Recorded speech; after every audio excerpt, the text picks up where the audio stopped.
everyone, Potter Sam. Welcome to part 2 of our Ryefield Challenger 2 video build. Before we get going today, so make sure you subscribe to the channel, make sure you click the little bell notifications, get notified of all our latest videos, click the like button and leave a comment. I do read and reply to all the comments and appreciate everybody that takes the time to leave a comment on the channel. And of course, if you scroll up in the description, there's a link to a big long list of all the items I use in my videos, so if you see anything, you should be able to find it in there. Back for part 2 of our build. So we're starting off where we left off last time. We got all the basic assembly done on the kit, everything broken down into sections for primer.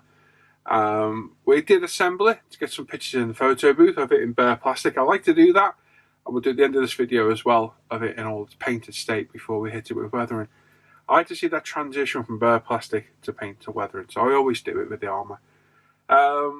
So we're going to focus on, we've got a little bit of prep to do before prime. We've got a few parts to mask off. We're going to prime it, several different colours and types of primer we're going to use. Well, it's 2. And then we're going to base paint it. We're going to paint the tracks. We're going to modulate it, fade, highlight, detail paint some of the smaller parts. And yeah, that is it today.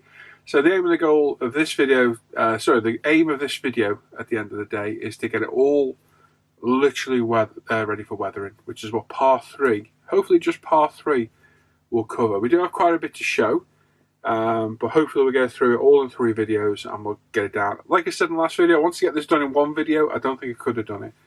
I think we'd have left out a lot of useful footage. I had 3.5 hours already for this one, and I've managed to break it down to 40 minutes or so. So we're cut to the chase. We'll get rid of all the crap and stuff. Nobody wants to see everyone sitting there priming every part or painting every part. That is just boring. If I see a YouTube video like that, I will literally switch off. It drives me nuts.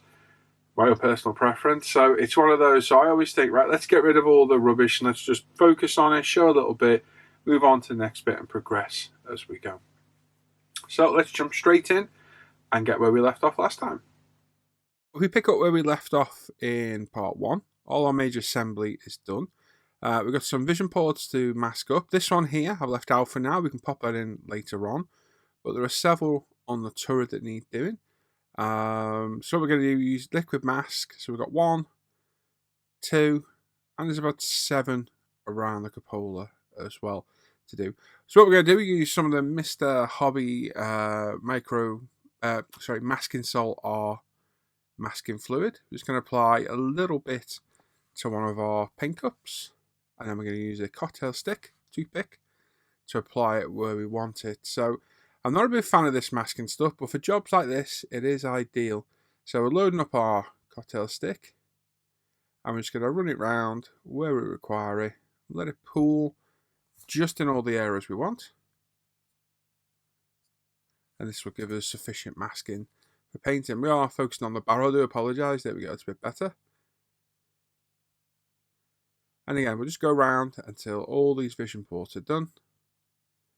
As you see, we're just letting the cocktail stick touch the glass and carry itself around. Nice and simple.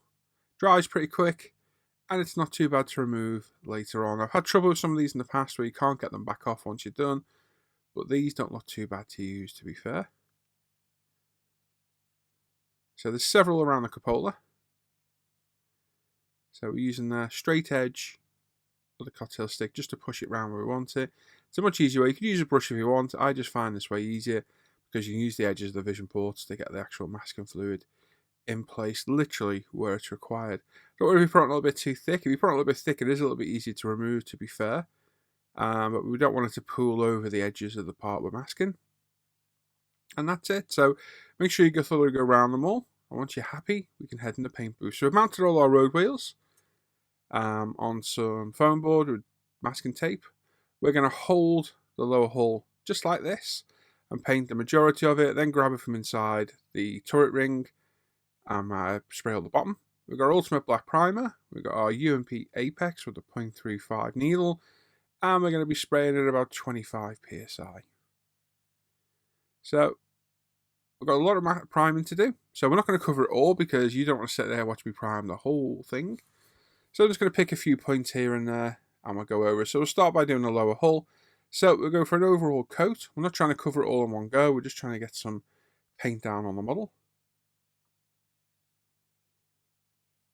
Once you've used it a few times, you'll get to know how far you can push it. If you push it too far, it will start to pool up.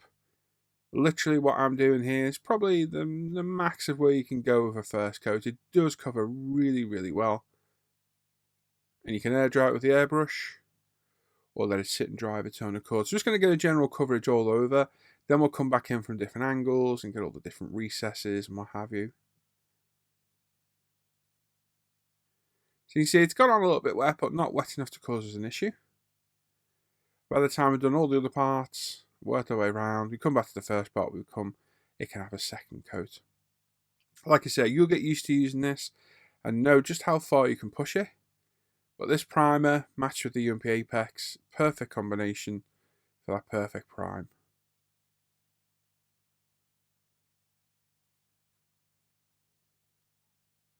Lots and lots of angles. The bar armor doesn't help either. It makes life a little bit trickier to paint.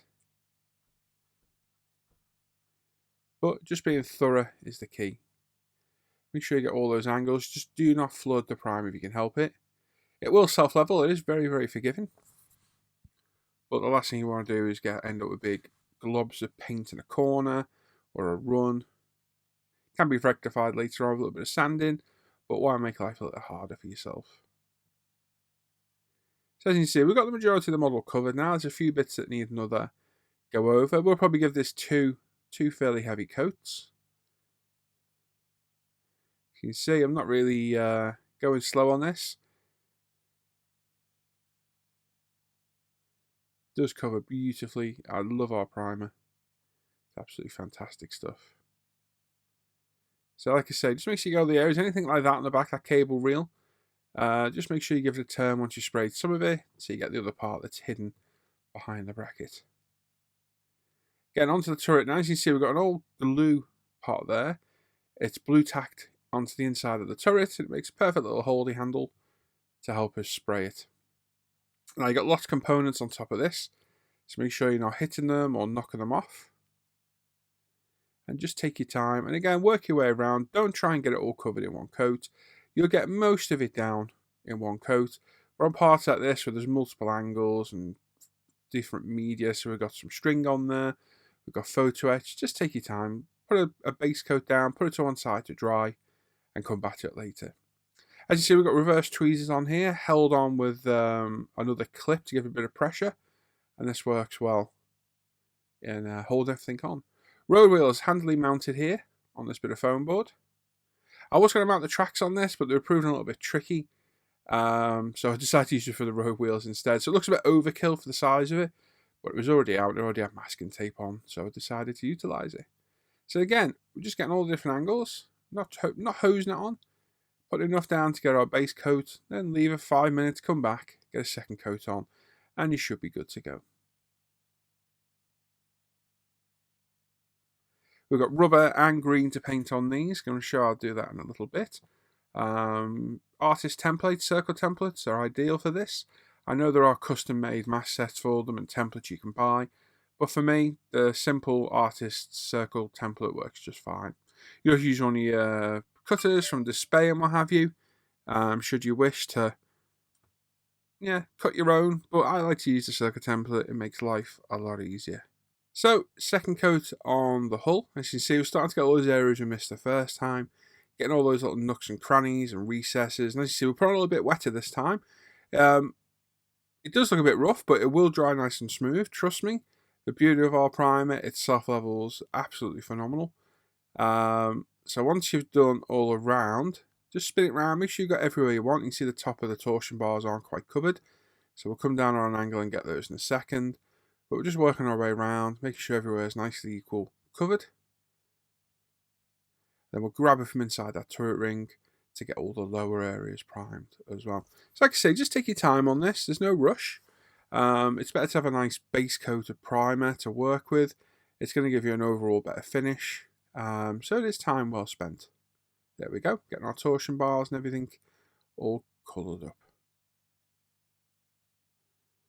Side skirts, one final coat as well. And as you see on the last coat, we got a little bit wetter. no problem at all. Once you've got a base of the paint actually down, you can come on a little bit wetter. And again, just check, have a good look around. There's nothing worse than priming something, letting it all dry, come to base paint it, and you've missed an area. It's not the end of the world, but I'd rather have a little look, a little bit of a check, and make sure it's all done. Now we're going to prime our tracks. Now I did make a separate video for this that covers completely decanting the surface primer. So we've got some Tamiya Red Oxide surface primer, medicine cup, Tamiya lacquer thinner with retarder, plastic drinking straw, some scissors, and a glove. So I have a full video on this. I'll put in a link of the description of this video. We're going to decant some of this and paint our tracks with it. So shake the life out of it, get it all nicely mixed up. Then cut a slit in the top of the straw, bend it, pop it in, and decant it into the medicine cup. Like I said, there is a full video of this I did the other day, and it goes right through this process from start to finish. I've just kind of watered it down a little bit to show in here. Once it's decanted, let it off gas overnight, or at least several hours till it stops bubbling, or if you stir it, you don't get any bubbles. And then thin it 20 to 30% with leveling thinner, or Tamiya lacquer thinner with retarder. Put it in the airbrush, run the apex with the 0.35 or 18 psi again, and we're going to prime all these tracks. Now, why did I pick this colour? Well, two reasons. Number one, I hadn't tried these before, this colour. Had it for ages. As you can see, I just opened it to decant it, and I want to see what it looked like, and it's a fantastic colour, really good. It's going to be a great primer for World War II German and things like that. And also, I wanted to show decanting in a new video, so I thought two birds, one stone. Let's give it a whirl. Now, on hindsight, when I sprayed the tracks, the metal colour we do in a little bit, you can see the red oxide showing through here as a mist. So it will be better to prime in black, I think. So the primer's dried for a good few hours. We're in now with Tamiya, I think it's LP65 rubber black. And we're going to give all the road wheel rubbers a good coat of this rubber black. It's a beautiful colour. And being the Tamiya lacquers, very forgiving to spray. Just going to give her an even couple of coats. We're 18 psi with the apex, 0.35. And we're just going to give a nice even coat, let it dry, and then we can paint the centres using our NATO green and our circle template. So yeah, just some careful spraying again. It's thinned about 70% with the Tamiya lacquer thinner with retarder. As you can see, we're just coming in from all the different angles, and at the end we'll go around all the tops like so. Make sure it's sprayed. AK NATO green. Now this may not be the correct colour for this, but I bought it and I wanted to try it. It's probably a little bit light than what it should be, but I'm happy with the colour. It doesn't really bother me all that much, and I think it looks good too. So I've used these before. These originally came out and they were a Tamiya Mr. Hobby aqueous type paint that could be thinned with a multitude of thinners, including our UMP thinner. And for some reason, AK changed them to lacquers. Which is better, but it confused the life of a lot of people, including myself, because some people tell me you could thin it with UMP, and then I tried it and couldn't, and I was like, what the hell is going on? I contacted somebody who was dealing with me from AK, and they didn't know themselves, so that's not great. So we're going to thin it with Mr. Hobby Level and Thinner, purely for the fact I've used it before, and I know it works faultlessly. And we're going to thin it about 50% on this, just to test it, and then as it starts to eat through the paint later on, and we've got our base cover down, I thin it about 60-65%. Give it a good mix up with the Badger paint mixer. Again, we're through the apex, 0.35, 18 psi again. And we've got the exact same kind of paint job to do this time, but with a lacquer paint. So again, all over all those angles. And you'll see just how well this paint covers. Now, it does dry really matte, and it gives a beautiful finish. I used these paints a long time ago. And I was pretty impressed with them back then. Even more so now to use them properly on an actual piece of armour. They spray absolutely faultlessly. They do smell quite a bit, I will give them that. No more than any other lacquer paint really, but there is definitely quite a pungent odour. As you can see, we're covering it really well. So as I say, you can thin it a touch more. Obviously for this base coat, being a little bit less thinned is a bit helpful, and it does help the coverage. But again, we're just going around, make sure we get all those angles, but great coverage from a green paint. Really is nice. Like I say, I did have somebody commenting the other day it's not the right colour, but you know what? I don't really care. It's a nice colour. I had it. I bought 2 bottles of this on purpose, knowing that this challenger would eat one of the bottles. So I was going to use it regardless. And And that's it, really. So if you think the colour's wrong, well, it's wrong. That's it then. For me, it looks right. I'm happy with it. So that's what we're going with. So we're going to get a nice base coat down. Now with lacquers, where you've got your hand on those parts, be careful when you take them back off. Do not touch any areas that you're bothered about, because you will leave fingerprints or take paint off. Lacquer paints don't like touching themselves. Ooh, that sounds wrong. But yeah, if you get a fingerprint off that glove onto any of that bodywork of that model, it's going to leave a nasty imprint and take paint off. Just bear that in mind using lacquers. Bear it in mind with any paint, really. You don't want to be getting paint everywhere. If you look at my paint jobs, they generally are good because I take my time. And as always, preparation is key, as is spraying technique. Getting the correct thinning ratio and all this kind of stuff. I can sit here all day giving you ratios, but it's all a learning curve, and the more you do, the better you'll get. So this is our second coat, and as you can see, absolutely fantastic coverage. Just getting some more of these little angles and recesses we have not quite got. Get our base colour down, and then we'll come in and fade and highlight and add a little bit of modulation here and there. Again, same on the side part as well, just to make sure everywhere's covered. Again, we've got the multimeter on there, but our primer now gives us a really nice base colour to do this. Our remote mounted MG, get the base colour down and then just lightly touch the back to lift it up so you can get all those areas you've slightly missed. Then put it back down and spray the area you just touched with your finger too. I know I'm saying not to touch things with your fingers, but there are times you're going to have to. So we've gone through near enough the entire bowl, even though it's been thinned, but you can see just how matte that paint has dried. It's beautiful. It really is. Now, the only problem we've got is I'm not used to dealing with paint that matte. All my lacquers dry with a semi-gloss sheen, obviously because most of the time I'm doing road vehicles or bikes. So we may contemplate giving this a semi-gloss coat. I don't really tend to put gloss coats down because you lose a bit of the effect. But on this, I think we'll have to test it with our pin wash and see what it does. So we've got a circle template. As you see, this had some use over the years. We pick the size closest. We put our road wheel in, so it leaves the rubber on the outside and the ring of the steel wheel in the center. And we just spray on a couple of light coats, hit it with the air to dry quickly, and then get it again. We'll get this in one coat. Lacquers are very forgiving. As you can see, one perfectly painted road wheel. Quick, simple, and easy. Anyone who tells you brush painting the rubber on road wheels is faster, nope, no way, Jose, is that any quicker than doing this. It took me a couple of minutes to spray them rubber black, and each road wheel takes about 30 seconds to do. To paint a road wheel that neat by brush would take you quite a while, and you'll never get it as neat. Even use capillary action around the edge, and even if you drop it, a quick look, no, we're fine, all good.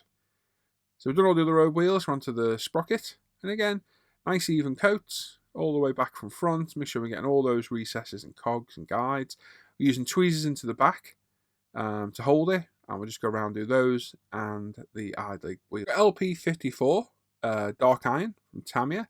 This is the colour I choose to do our tracks. And it was actually my buddy Luke Carswell, who mentioned this the other day. I thought, you know what, that is a good colour for this. That's what we'll do our base colour in. And like I say, with the primer, great primer, just not quite the right colour for these tracks, I don't think, because we've sprayed it with the Dark Iron, and as you pick it up, you can see the remnants of the primer in between. So it did take a bit of tricky painting to do, whereas with black primer, it would hide a multitude of sins, and you wouldn't have to worry too much about that. So if I was to prime again, I would prime in black for sure.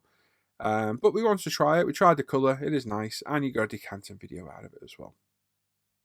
So nice even coats. Like I said, I normally do mount these on foam board. They wouldn't fit the piece of hard, and I couldn't find my normal bit, so we're doing them freehand on the bench. It's not too difficult. And you can fold them over, turn them over onto the dry.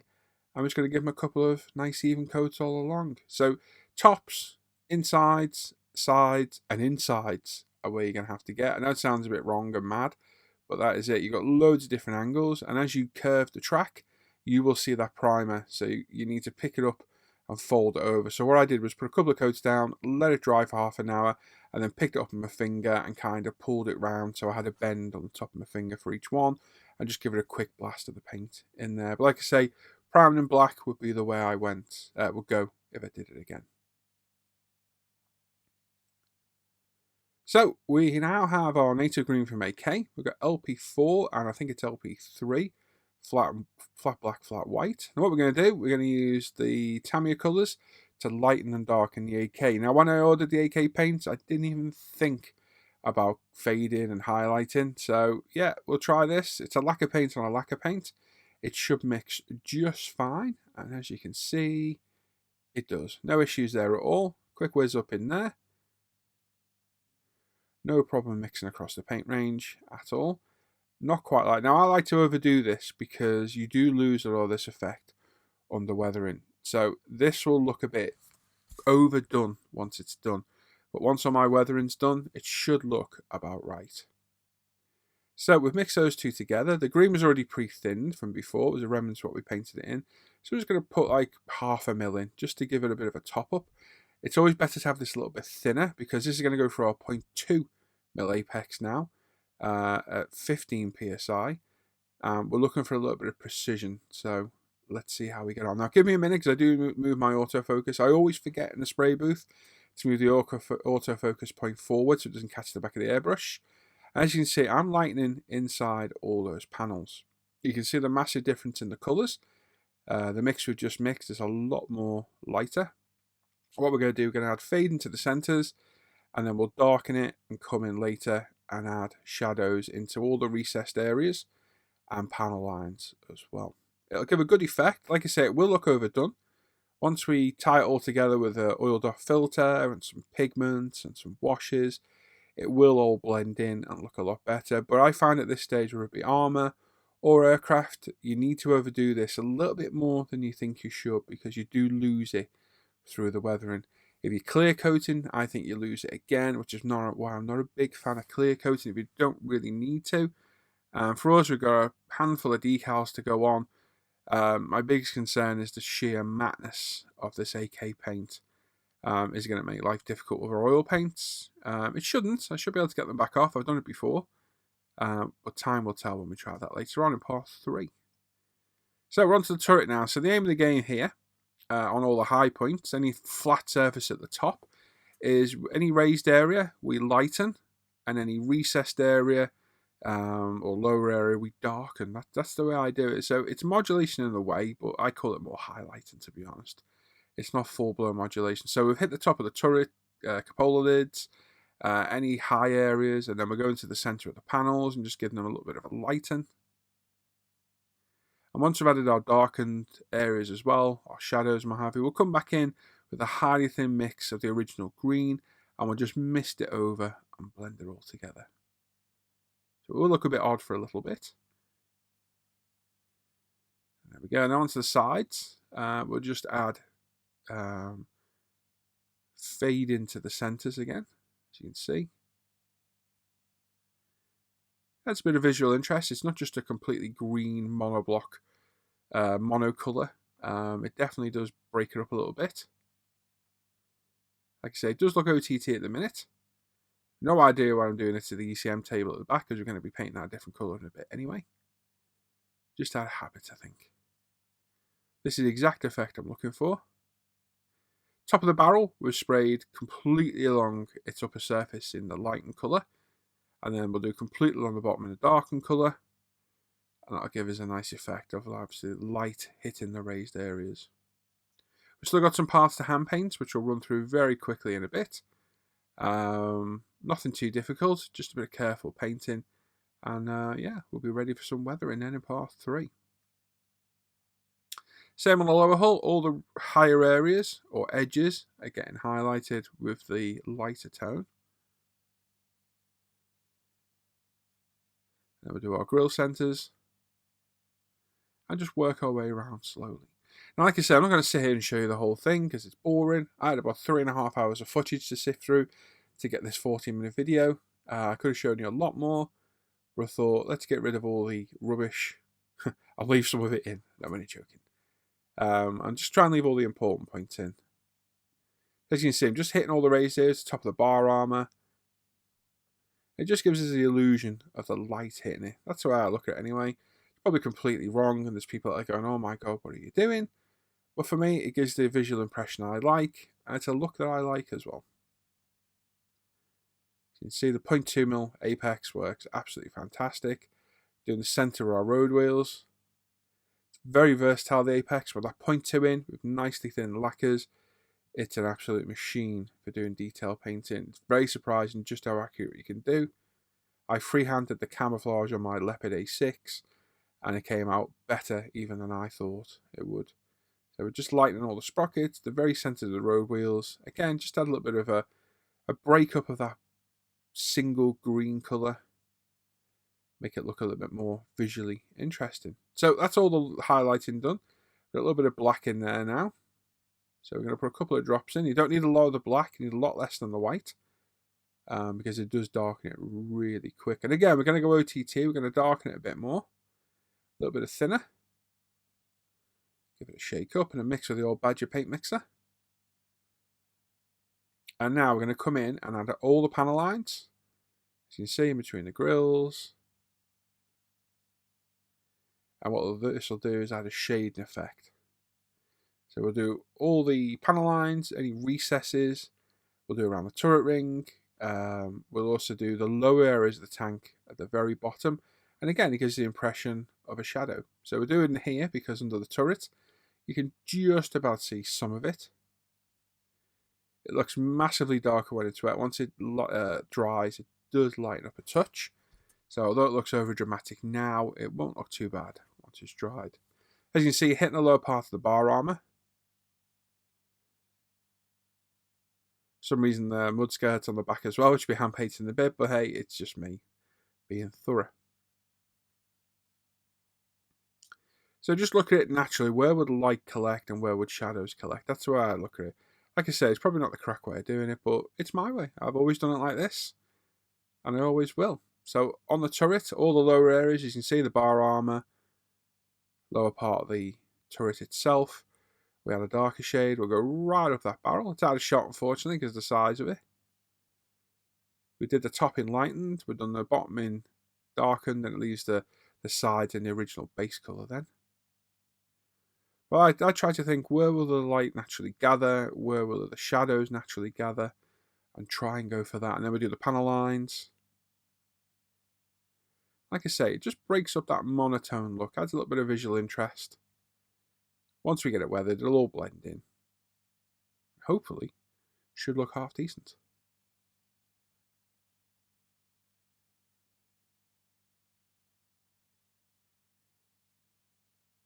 Don't need to be ultra precise. Still for our 0.2 apex, 15 psi. It's nicely thinned. Going down an absolute treat.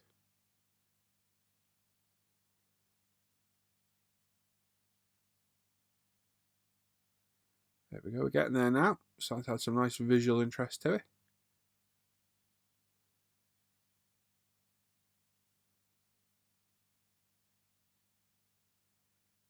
There we go. Same on the side skirts. All the lower areas will get a touch of the darkened mix. We've done the upper with the lightened, and then we'll do in between those panel lines with the dark mix too. You can alter this. You could do this technique if you wanted. You can have more or less, or not do every panel line like I do. It's very versatile. Once we get a wash in there as well, it'll make all those panel lines really pop. And hopefully we'll get all the weathering into part 3. So weather-wise, just while we're painting this quickly, we're going to first hit it with a oil pin wash. So we'll pin wash any recessed or raised areas, so it highlights them, shows their detail. We'll then come in with oiled off fading / rendering. So we'll use a few different oil colours dotted on and blend them in with some mineral spirits. That adds a nice faded effect to the paintwork, and it'll also blend in all this modulation. We'll then hit it with some pigments, maybe a little bit of mud here and there to get some nice mudded areas in, and then we'll airbrush on some UMP washes on there to add some realism, because it looks good, the UMP wash once airbrushed on. Brush it off and add some streaking with it as well. And we'll go around with our graphite pencil as well and add some wear and tear here and there. Obviously, it's a modern day tank. I think this one was only really shown at Bovington on a demo, but it's still got absolutely filthy. But it's going to be in pretty good nick, so we're not really going to damage it up. Now, we've got our original green colour that we painted the tank in. We've thinned it a lot more, and as you can see from a bit of a distance, we're just misting it over, and that'll blend in, especially on the upper surfaces, the flat surfaces at the top. It's quite over-exaggerated, so we just want to blend it in areas. So I'm picking anywhere that looks a little bit too overly faded or darkened. And we're just going to blend it all together and give it a bit more of a uniform look. Same on the sides. You can see beautiful panel lines there. Nice bit of fade in the middle. Mist over our base colour again. And it blends it all in. And makes it look a lot less in your face. Again, personal preference. You could leave it as is. You could add more. You could add less. Depends. And again, my way's not always the best way. It's just the way I do it. Right, so we've got some parts of detail paint now. We've got some rubber mud flaps, I guess, out at the front and rear. We've got our smoke dischargers, mine dischargers. We've got the ECM table at the back to paint. So we're actually going to remove that. We've got the barrel front and rear to paint up as well. What we're going to use, we've got Vallejo model colour. Now, if you see me there, I have my brush the wrong way, and I dipped the end of it in the paint. Duh. So we've got some Vallejo model colour black. We've got one of the Tamiya detail brushes. Love these Tamiya brushes for general painting. They are very, very good. We've thinned the model colour black with water. We've literally put a good splodge in that plastic cup there and added a couple of drops of water, mixed it up, and it's absolutely perfect. One of the best brush paints around, in my opinion. It really is good. You could mask these off. It'd take you forever. It's not worth doing. It's rubber. It's going to get weathered up anyway. You will barely see these once it's done. So hand painting it, as long as you're nice and careful, don't use the wrong end of the brush like I have, and then put a black splodge on your hand like I have. Some nice careful brush painting will do the job fine. And there's something nice about brush painting. When, like me, you airbrush probably 95% of all the parts you paint, it is nice to sit and brush paint. It's like a throwback to being a youngster again. And just haphazardly painting, although I'm being a lot more careful these days. Brush cleaner, we've got our Gaia Notes brush cleaners. We sell at umpretail.com. Absolutely fantastic for cleaning your brushes. Just go check those out on our website. We've got our Winsor & Newton Series 7 brush now. I think it's a 0. I'm just going to detail paint any of the smaller parts in black now. So again, time here. Take your time. Sadly, I've developed the shakes over the last few months. Some of the medication I'm on is giving me absolutely terrible shakes, and it's causing an absolute nightmare with my brush painting, but I just take my time. The beauty of using the water-based acrylics over the lacquer-based is you can remove them pretty easy with a little bit of water on a cotton bud or Vallejo airbrush cleaner. I hate Vallejo airbrush cleaner as an airbrush cleaner, but for removing acrylic off lacquer or paintwork or clear part, it works really well. So I do have a very small bottle of it. I use probably once in a blue moon, quite happily. Tracks, these have all dried now. We've got our Vallejo black again with one of the smaller detail brushes from Tamiya, and we're going to individually paint all 160 track links, so 320 pads individually. It took quite a while to do, but thin it, get some music on, get some people to chat with, and the time flies by. We took the ECM table back off. It literally, I popped it back off. It came off really easy. We mounted it on a cocktail stick and we sprayed it in LP30 sand yellow. Dark sand from Tamiya. And now we're brush painting all our little antennas. Really simple, really easy. And we're going to glue it back in place. Now, new paint glue holder there. Special request for Leaf, just for me. I only tend to use the two glues, the Tamiya white and my green Tet mixed with Plasti Weld. I'm just going to put a couple of dabs on where we took that ECM table off. Pop it in place. It should fit back exactly where it went. So line the back 2 feet up and then line the front up. Push it in place. It should grab it pretty quick as well. I do like the white glue for purpose gluing parts on. Just let it sit and let it dry. Once that's dry, we're going to remove all that liquid mask we put on. So we grab it with a cocktail stick, slide it down the glass to rip it off, and then grab our tweezers to pull it off. Same on the bottom. Just drag an implement along, try not to scratch your glass. Once you get an edge up, you should be able to grab it with your tweezers and it quite easily pull off. So there we go, nice and simple. Quite a few to do, so we'll come back in a minute once they're done, because again, you don't want to sit there watching me do them all. That would be rather boring. So if it proves a bit stubborn, grab a cocktail stick. There we go. All you got to do is get one edge up, grab it with your tweezers, and off it comes. Decaling. Now, off camera, we've painted the toe cables. We used the gunmetal tool colour set from the tool colour set from AK. It's AK7, I think it's 790 or 780 it might be actually. To hand paint those just nice and carefully. Once we get a wash in those, they'll look great. We've got some decals now. I had to retire my old decal heater. It died a death. I've got a brand new one, which is like a super heater. So as you can see, I've got a couple of cocktail sticks to lift up my pot because it does boil the water. It's immensely hot. So the decals are put on the usual manner. Put in place, any excess water or liquid removed. And then we're coming with the UMP. We've got the strong on this. I don't be touching them multiple times, so I know the strong will set it straight away. Quick wipe over, let them dry, and jobs are good. Now we are putting some of these decals on that ultra matte paint, so you need to be very careful with silvering. I'm not a fan of glossing, as I've said, so if I can get away with it, I will. If you do see any silver at all, put a few pricks in it or a couple of slices of a knife through the decal, hit it with a stronger solution, and it should get rid of the issue. Full stop. Now, anyone watching on Friday's night live stream would have seen me battling with these tracks. When I first put these on to mock it up for that picture of it in bare plastic, these went on no issue at all. For some reason, these gave me 30 minutes of an absolute nightmare the other day to get them on. So much so, in the end, I turned the camera off, calmed my nerves, and did it. And I forgot to turn the camera back on. Completely forgot. So as you see here, I managed to struggle to get them all through. Thinking, phew, at last. And then realised I haven't put the sprocket on or the idler pulley either. And I had to come back off to put those on. So it was at this point the camera went off while I settled the nerves. And like I say, completely forgot to put it back on. So here we go. Everything's on there now. So we glued on the side skirts with a couple of dabs of CA glue like we did in the first video. So really easy to glue in place. We glued on our flashing warning beacons on the front. And we're just hand painting them with some of the lacquer clear orange. So load up your brush, just touch it, let the capillary action carry it round. Nice and simple, really easy. And that is it. For the most part, we are done. We glued on the bar arm at the back. We left it loose in the first few pictures last time when it was bare plastic. As you can see, there's some masking tape holding them on up at the top right. Hit them with CA glue. There's quite a bit of tension on them because of the way they fit together.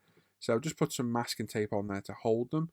A couple of dabs of CA glue for the side skirts. They hold onto the brackets lower down as well. So literally that is enough to hold them. And there we go. Jobs are good. And she is a beast of a tank. Absolutely huge. Gonna make sure I don't drop it this time. We've got the remote mounted turret temporarily on there. Turret's on there, that can come off as we want, but we're all detail painted. We're all decaled. There's one or two more areas we need to do. Just to touch up before we commit to weathering, but we'll sort those out next time. There's a few areas I need to confirm, i.e. that communications reel at the back. Should I put some wire on it? I think I need to. And I need to paint the track link there. That's the last one we put in to join them together. So we'll paint that as well, but what an absolute animal looking tank. Beautiful thing. Happy with the colour. Someone said it's not quite dark enough, and they probably are right. I have some nice pictures of it here. Probably could have done with being a tone darker. But for me, I'm happy with that colour. I think it looks fantastic. Loving the Megatron and Decepticon decals on those front side skirts. They're just epic. So cool to have on there. And it's just a great piece of armour. The ECM table looks a bit odd in the desert camo. It's just the way the vehicle is. It'll tone down a bit once you get some washes on it. But what a great looking piece of armour. Like I say, a few areas I need to just check before I commit to weathering. But I'm pretty sure I know we're going to go with it anyway. So there we go. There we go then. She's an absolute beast of a bit of armour. It is huge, that thing. Not only wide, long, Anyway, it looks immense. It's ugly, but very impressive at the same time. I've always liked the Challenger. It's a good looking piece of armour. In that theatre entry, it looks fantastic. It really does look cool. So there we go. One of my favourite parts out of the way, the painting. I always love painting things, modulating, making it look a bit more interesting. There's a few builds of this out there already. Trying to get it away from that block of green look is something I want to strive to do. I don't want to look a single block of green. Yes, the real thing may look like that. This is my interpretation of it in a model, and I want it to look a bit more visually interesting. So that's the beauty of modelling. It's your own eye, it's your own input into things to do it how you like. Colour may not be right. I don't really care. It's a colour I like. It's a colour I envision. Could have been a tad darker indeed, but it's one of those. It is the colour I chose, and I'm very happy with it. And those AK paints are very, very nice as well. Really, really good colours. If it was to paint it in Tamiya, I would have gone probably Tamiya NATO green, to be honest. I'm not sure the differences in the colour. I'd have to grab the leopard out of the case, but leopard's weathered. Whether it's a similar colour or not, I don't know. But I'm happy that AK paints. I bought a good range of the paints, and I'll probably buy some more. Sim a good range of paints. So, we'll be back with part 3, hopefully another week or so. I've got other things to work on in the meantime, hence around spacing this out. So it should be another week, and we'll get cracking on the weather. And so, like I said in this video, we've got an oil pin wash to do. We've got oiled off rendering to do. We've got pigments, mud. We're going to highlight some areas with our graphite pencil, add some wear and tear here and there. We're going to airbrush on some UMP washes, probably light dirt, bit of sand, earth maybe, and get it muddied up. Like I said, this is a Bovington tank. It did get filthy driving around there. I've seen video of it and pictures. It is absolutely stinking. So we are going to mud it up. We are going to weather it a bit, not over the top, just enough so it gives the effect and shows you how I do it as well. And again, it's not always the right way, but it's my way. And there we go. So we'll be back part 3 very soon. Keep an eye out on Facebook for any updates on the build. My Paul ISM page, International Scale Modeler Facebook page and forum. Check out umpretail.com, where hopefully we should have more of these back in stock soon. They flew off the shelves. Even though they're armour, they flew off. Absolutely gone in the blink of an eye. And it's a fantastic kit. If you do have a kit, check everything's in there, especially that upper hull. It is missing out of a few. We've sold a few and had a few people tell us. It's not us, it's come direct from Ryefield, and it's across the board. So check you've got them. We have spare hulls in for ours, so if you are missing anything, please let us know. But it's not from us, it's not from the supplier, it's from the manufacturer, direct from Ryefield. A few people reported being missing. I think it's literally that upper hull. It's a huge piece as well. But it is what it is. So if you have any problems, contact your supplier or go direct to Ryefield if you can. If you get stuck, give me a shout too. So there we go. You can get all the bits I've used today in the video from UMP as well. There's a link in the description, as I said at the beginning of the video, to all the products I use in these videos. Click on it, it takes you to the forum. Big long list of everything I use.